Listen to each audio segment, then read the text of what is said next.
At this very moment, NATO has declared Ukraine the winner. Rutte is handing a laurel wreath to Zelensky. There is no point in hiding it anymore. A fateful decision has indeed been made behind the scenes. The NATO Secretary General has resorted to a shocking trick. A final defeat of Russia is being prepared behind the back of the head of the White House. At the same time, Magyar is exacting fierce revenge for Kyiv. A catastrophe has covered Russia like a shroud. This is for the tears of Ukrainians. The moment of the enemy's defeat was caught on video. Fedorov is triumphant and is bringing trump cards to Kyiv. The Allies handed them over to the Ukrainians right after Ramstein. The Ukrainian armed forces are arming themselves to the teeth and preparing for a historic moment. There hasn't been such a flow of weapons in all these years. Meanwhile, in Washington, a verdict was signed for Trump. Congress has launched the impeachment process. Americans have published a list of accusations. Will the politician really have to throw up his hands in surrender? All of this happened just now. Hello, I'm Darina Hudzi, and we're getting started. At last, it has been said. NATO has declared Ukraine's victory and Russia's defeat. The alliance is no longer mincing words. Kyiv has achieved the impossible. And this is no longer just an assessment, it's a signal. The balance is shifting right now. The first decisive statements. You are doing a fantastic job. Russia is experiencing difficulties on the battlefield. Victory is now a distant dream for Putin, and we've even seen some reports that he realizes his economy is in bad shape. Simultaneously and with great urgency, the NATO Secretary General emphasized that the Allies must continue to make every effort to help Ukraine, specifically calling to mind the promises to provide $60 billion in financial support this year and to maintain a steadfast and unwavering focus on air defense, drones, and long-range munitions. We must not allow ourselves to lose sight of Ukraine despite the many urgent security challenges we are currently confronting. There is no pause in Russia's aggressive war. Russia continues its brutal attacks day and night. And that's not all. Shock. The great game around Ukraine is reaching a new level. A major insider revelation has emerged. The NATO Secretary General is playing a subtle political game with Donald Trump, and he is doing it not just for the sake of it, but for Ukraine and access to the most powerful American weapons. This is being reported in the media, citing insiders from Politico. NATO's overall capacity to help Ukraine is fundamentally contingent upon its skill in appeasing Donald Trump. The focus right now is centered on what is best for Ukraine. If Mark goes there and gives the president a genuine opportunity to speak out, it helps to relieve some of the intense pressure. And if that means the United States will continue to sell weapons to Ukraine and keep sharing intelligence, then he is undoubtedly making the right decisions. While many were puzzled by the strange softness and compliments toward Trump, a different picture is now emerging. This may not be weakness, but rather cold calculation. The idea is simple: to keep Washington in the game at any cost, so that Ukraine does not lose crucial support and can press the enemy. Behind the scenes of diplomacy, a real psychological chess game is unfolding. According to the NATO Secretary General himself, public flattery toward Trump is a small price to pay for Ukraine's victory in the war. Ukraine's triumph live on air. Defense Minister Mikhailo Fedorov achieved the impossible for Kiev. $4 billion to strengthen air defense and more than $1.5 billion for UAVs. Lightning-fast results from Ramstein. As a result, 5 partners immediately announced new contributions to the Pearl program. Norway will allocate over $500 million to equip brigades with drones, as well as $150 million to strengthen logistics. The Netherlands will provide more than 200 million euros for drones. Belgium will allocate additional funds for the supply of shells and strengthening air defense. Germany will assist in strengthening air defense and Ukraine's long-range capabilities. The United Kingdom will supply drones. Spain will assist Ukraine within the framework of the EU SAFE initiative, and Canada will strengthen specific defense areas. I would like to specifically highlight the air defense strengthening initiative that was initiated by Boris Pistorius. A total of 2 billion euros have already been raised for urgent deliveries. There were also important signals of support from the United Kingdom, Germany, and Canada regarding further expansion of cooperation.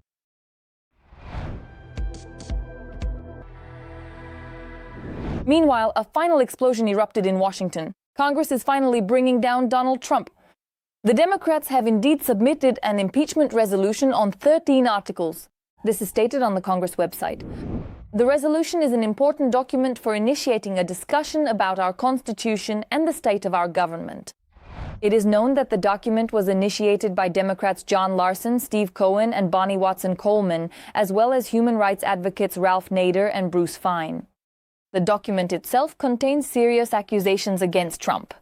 The authors believe that his actions may indicate violations of constitutional duties and abuse of power. It is not about isolated decisions, but about an entire pattern of behavior that, in their opinion, contradicts the interests of the state. There is a separate emphasis on foreign policy. It is noted there that some actions could have had serious consequences on the international stage. In particular, it refers to the possible use of force outside the United States without proper justification and actions that could have violated international law. The policy towards Venezuela is also mentioned. This specifically refers to the potential for significant economic intervention, which could include the imposition of harsh sanctions and various other restrictive financial measures. It certainly seems as though the final countdown for the Trump administration has officially begun in earnest. At this very moment, Poland has struck at Russia. Donald Tusk stated directly, the idea of joint nuclear deterrence in Europe is being seriously considered. The West is preparing for a new level of security, and this is a signal to the Kremlin. The game is changing. I remain a realist and am completely and fully aware that we need adequate and real means to respond to possible aggression from our enemies. At the moment, this proposal has not yet been specified or detailed. At the same time, I would not want to start a public discussion until I receive clear information about what exactly is possible. He added that Warsaw has begun negotiations on nuclear deterrence. It seems the wheel of retribution against Putin is gaining momentum. Poland is reaching a new level. The Kremlin is shocked by such ambitions. President Nawrocki stated directly, any attempt at pressure will be met with an immediate and targeted response. The country's nuclear arsenal is strengthening by the minute, and tensions in Europe are reaching record highs. I am a strong supporter of Poland joining the nuclear project. We are a country that is right on the edge of an armed conflict. And we know the hostile and aggressive stance of the Imperial Russian Federation toward Poland. Nawrocki also stated that if Poland deploys its warheads, it will be done strictly in accordance with international rules and regulations. It clearly seems that the Kremlin is already starting to lose its most vital and critical strategic advantages. Urgent, here is what will happen with the war. Mikhailo Fedorov's urgent order shocked everyone. The head of the defense ministry named 3 steps on the path to peace, one of which is the protection of the skies over Ukraine. A sky shield in real life. Protecting civilians and infrastructure is a top priority. Our primary objective is to successfully identify 100% of aerial threats in real time and effectively intercept at least 95% of incoming missiles and drones. According to Fedorov, Ukrainians must also make efforts to stop the enemy on land, at sea, and in cyberspace. Russia, get ready. The infernal cauldron is heating up at this very moment. Our target is more than 200 enemy soldiers killed per square kilometer. This is the level of losses at which further advancement becomes impossible. Our goal is to stop the enemy in every domain. And finally, we are taking away Russia's money for the war. For decades, the Kremlin has been selling its resources around the world through a shadow fleet. It is precisely these funds that finance the bloodshed in Ukraine. It's time to cut off their oxygen and take away the economic key to the war. Fedorov is determined to act decisively. If we block this channel, the resources for war will sharply decrease. What is needed? The strengthening of sanctions, closer coordination with partners, developing a comprehensive strategy to counter the shadow fleet, and taking joint actions with partners at sea. And this means only one thing. The stakes are higher than ever. Ukraine is ready to break through, while Russia is driving itself further into a dead end with each passing day. Sensational news. Sweden is planning to do this for Ukraine. Swedish Defense Minister Paul Jonsson officially announced, Stockholm is now ready to support both the military liberation of Crimea and a diplomatic path from a position of strength. I leave it to the Ukrainians to define what ultimate victory means for them. If they want to reclaim all Ukrainian territory, including Crimea, we will fully support them in this effort. And if they want to start formal negotiations, as they have signaled, we will also fully support them in that process. That is why we have strengthened our support for Ukraine, so that it can conduct such negotiations from a position of strength. Let us note that Sweden is providing Ukraine with modern tools for defense and reclaiming territory while leaving Kiev the freedom to choose how exactly to use them. Nevertheless, it seems that, in parallel, Ukraine has already put the issue of liberating the Ukrainian peninsula on the agenda. At this very moment, the armed forces of Ukraine are clearing the way to Crimea. The Russian Federation was not prepared for this. Another restless night and a series of massive explosions near strategic sites in Sevastopol, Novofedorivka and Kacha. By the way, that's exactly where Putin's favorite airfield is located.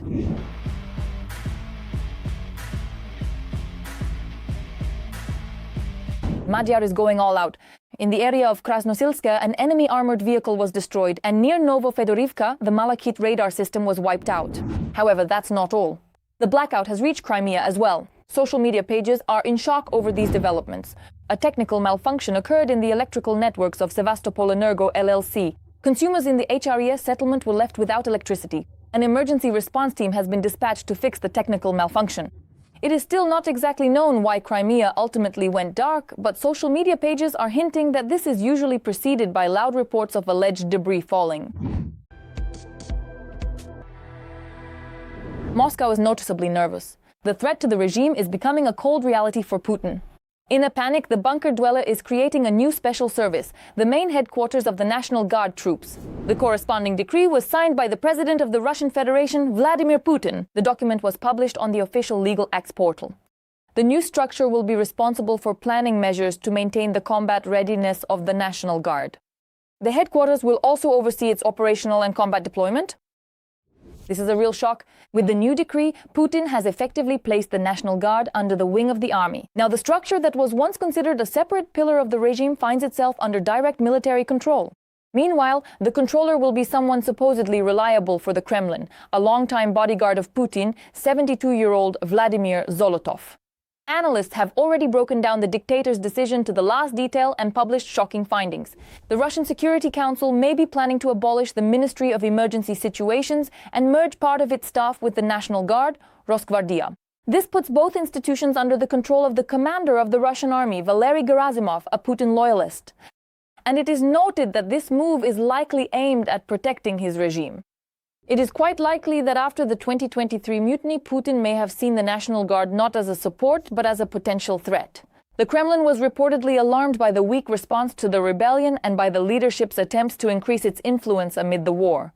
Now, however, placing the National Guard under the command of the General Staff sharply strengthens Valery Gerasimov's position. This is a signal. Putin is betting on loyalty and is tightening the security apparatus even more closely around trusted people, because any misstep could prove fatal.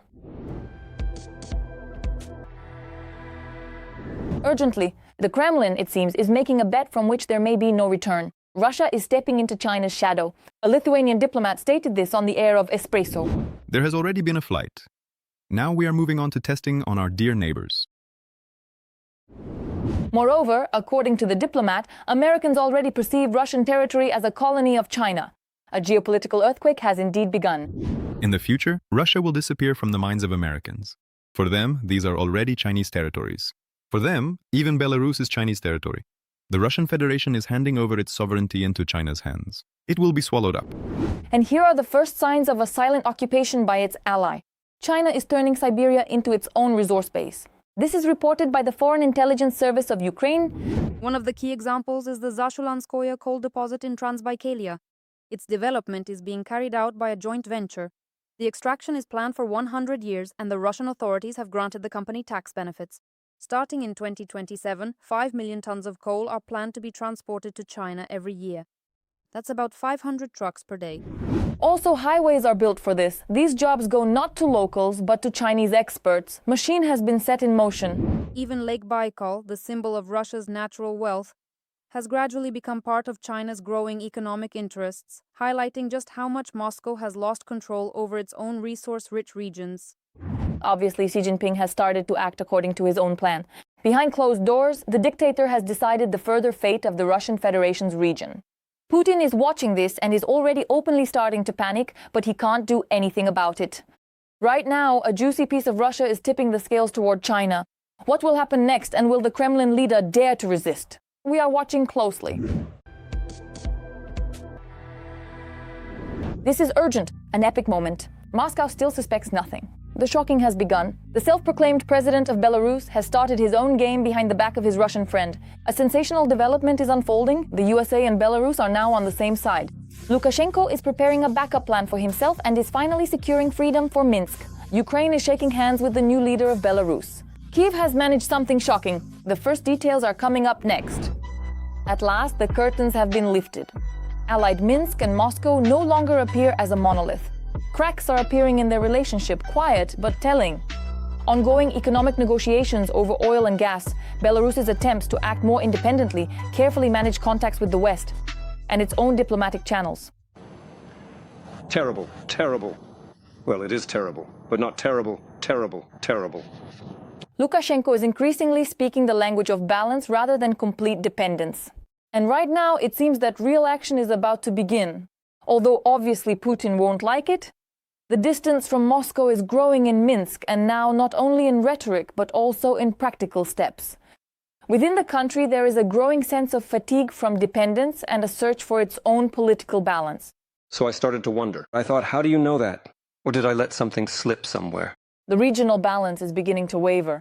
Belarus is trying to leave more room for independent maneuvering. But to be honest, Lukashenko is taking his first steps while looking over his shoulder. Well, first of all, you know, I am a historian. I am a historian after all. Now, however, Kyiv is going all in and helping to launch an irreversible process that could sweep away the self-proclaimed leader Alexander Lukashenko. We must maintain relations with democratic Belarusian representatives. We believe eventually Belarus will become the fourth participant in the Lublin Triangle. Ukraine is essentially investing in a different Belarus. Not in the regime, but in the alternative. A new, crucially legitimate president of Belarus was chosen with Kyiv's support. Zelensky shook hands. The whole world held its breath. Moreover, behind closed doors, the possibility of opening a criminal case against Lukashenko is already being openly discussed. And this adds even more tension to the situation. Every single new signal from behind the scenes serves to intensify the sense that political pressure on Minsk is entering a new, much tougher phase. With the support of the Belarusian opposition, Ukraine may initiate the process of putting Lukashenko on the international wanted list. Political courtesies are over. Kyiv's patience has finally snapped. The president of Ukraine publicly and without any courtesies criticized Lukashenko live on air. Zelensky's sharp and emotional statement shook the space and made everyone wary. So far, Lukashenko's symbolic white thread has been granted far more fundamental rights than the actual people of Belarus. It is a deeply unfortunate reality. There was a major chance back in the year 2020 to change that, and I am quite sure there will be another significant chance for real progress in the future. But back then, the support for Belarus was simply not enough. And now we all feel just how much harder, how much more expensive, and how much more dangerous it has become for everyone. Because of Belarus's dependence on Moscow. A dependence that is not getting any less. And this is not yet the end of the great game. At this very moment, Ukraine and the West are shaping an alternative political track for Minsk. The US president is moving, external players are exerting influence, and now the main player enters. Donald Trump is also aiming to pull Alexander Lukashenko out of the Kremlin's embrace. Direct diplomatic contacts with the White House and the very first serious agreements reached. The United States has begun to ease its sanctions against key Belarusian financial sector entities. And Belaruskali, opening the door to a cautious thaw. In response, Lukashenko makes a bold move, mass release of political prisoners. And this is not the first such exchange. A very similar situation unfolded once again at the end of 2025, when an amnesty from Minsk was also closely followed by a partial lifting of sanctions. And now, the most interesting part, in Washington, it is no longer ruled out that Lukashenko might have a direct meeting with Trump. And not just anywhere formally, but in the White House or even at Mar-a-Lago. Nevertheless, it's too soon for the Belarusian mustachioed leader to celebrate. Lukashenko doesn't have many options right now. Washington opens its arms in order to suffocate him, and he will have to pay for this with his loyalty. Analysts warn this is a strategic trump card that could make Minsk financially dependent on Washington's decisions. In other words, the White House could gain leverage in a place where previously only Moscow and Beijing held sway. Let us note that China is the main geopolitical rival of the United States. So what is really happening? Washington is playing a subtle and risky game, trying to weaken Russia's position in Europe, deprive China of a key ally, and reshape the region's political map. It seems a serious turning point is approaching. However, things are going badly for Minsk, so Lukashenko is now essentially forced to balance between Moscow and Washington. And this game is looking increasingly tense. The Kremlin, apparently sensing something is wrong, is tightening its control even further. The military presence and rumors about the deployment of strategic assets near Minsk only add to the tension. Within Lukashenko's inner circle, there is a sense that the system is overheated and could crack at any moment. And immediately, new sensational information emerges. Putin, it seems, is once again trying to act through Lukashenko. Belarus Tomorrow reports that Belarus could once again become a staging ground for a potential strike on Kyiv. According to this information, the Kremlin has already essentially made its decision, while Lukashenko increasingly appears to be a player with limited agency in someone else's game. Whether Batka will ultimately have the strength to break his chains and make a final choice, only time will tell. With that, we put a period on our broadcast. We continue to closely follow the most relevant events so we can be the first to tell you about them. Don't forget to subscribe. See you soon!